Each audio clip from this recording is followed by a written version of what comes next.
Thanks for tuning in to the Diaphragm Dynasty. I'm back with another Behind the Pen edition of my podcast. And today, Behind the Pen, we will have Rico Love.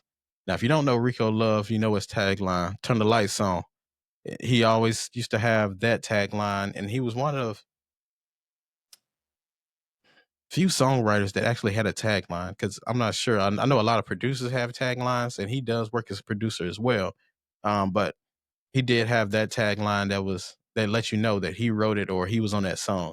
But he's one of the most diverse writers in the music industry as he writes for not only R&B artists but pop artists and hip hop artists as well.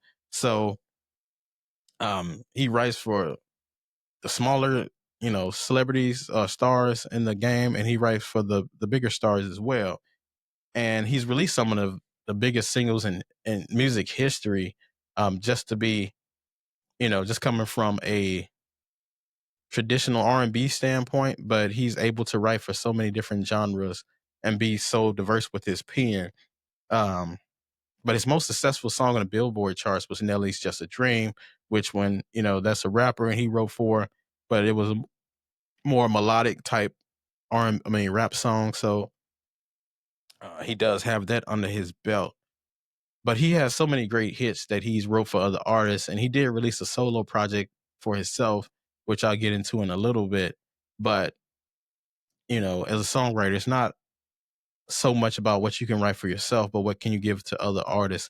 And when you write for other artists, especially artists that are bigger than you in stature as in this game, it makes you who you are as a songwriter because it's the contributions that you give to the game and not just to yourself. So Rico Love definitely exemplified that contribution. So I'll go through a few songs that he's written. Melanie Fiona's 4 a.m., a very huge song that was kind of a poppy song that he gave to her. The Canadian born star he gave to, and, and I believe it's her biggest song to date. So he did contribute that to her. One of the songs he wrote for Trey Songz is Heart Attack, a song that has been forgotten, but when you listen back to it, it really stood the test of time because it really didn't talk about an era. It was just talking about in generality of loves and what it does to you. Usher's Daddy's Home and Throwback. Now, Throwback was on the Confessions album, and that was a huge track on the album, but it was a B-side. Of course, it didn't make it to be a single, but that's when Rico Love was at his got his name out there, and that was probably his biggest track to date that he had produced, or written. And it definitely catapults him to other projects and working with other people, because if you made it to that album, you had to be legit, especially as a songwriter. If you made it to that album, you definitely had to be legit because it had so many hits on it. And I talked about that on my drifting on a memory section of my podcast in another segment. But yeah, that just catapulted him working with Usher. I talked about Nelly's Just a Dream, Kelly Rowland's Motivation, which is probably her biggest song to date. So if you notice the trend, he's writing a lot of songs for people that it's their biggest song to date. And when I mean Kelly Rowland's biggest song to date, I'm not counting Destiny's Child stuff because we know that music was out of this world great, and shout out to the charts because they had so much crossover success. Beyonce's Sweet Dream, which is my favorite song that he's wrote for another artist. Now that Sweet Dream song was huge in the aspect of probably the urban world, because I didn't even know about this song until Lil Wayne rapped on it on a mixtape, during his prime years around, I believe, 08, 09. And I heard that song and I was like, damn, where did that track come from? And I found out the song, and I actually like the song more than I like the Lil Wayne's rapping over it. So that song was a huge hit for him.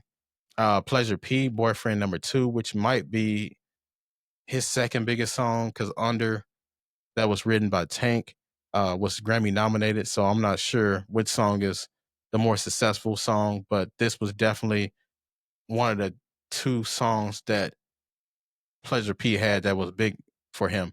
And I'm not talking about the Pretty Ricky days, which I'll get into in another section on the Behind the Mic, but it definitely helped him out a lot, Pleasure P, from getting this song from Rico Love. And then he also wrote Jamie Foxx's Living Better Now, which was on the Intuition album, I believe, later in Jamie Foxx's career. but it was a big song as well. But I talked about earlier how Rico Love released a solo project, which kind of flew under the radar. It had some great music on it as well. If you haven't heard, check out the song "They Don't Know." That was like the lead single for the album. Very good album because but he's not the singer for the people that he write for, so it's kind of different. It's similar to The Dream, who makes great music, but it's better when he does makes these songs for other people because they're more artists than he is. They're more behind the scenes and great writers, and that's their strongest gift. Not saying that they're not good singers, but they're better writers than they are singers, which is still a huge gift to have and a blessing to have, nevertheless. But um,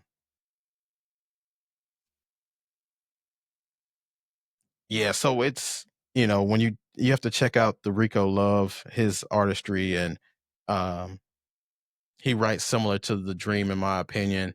Uh, a little bit more hip hop to his style, but yeah, he definitely has a great pen and definitely great contributions, and it'll be great to see what he does for the future of R&B.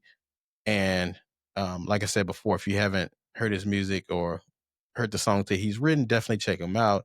And as always, until next time, I'll see you next time.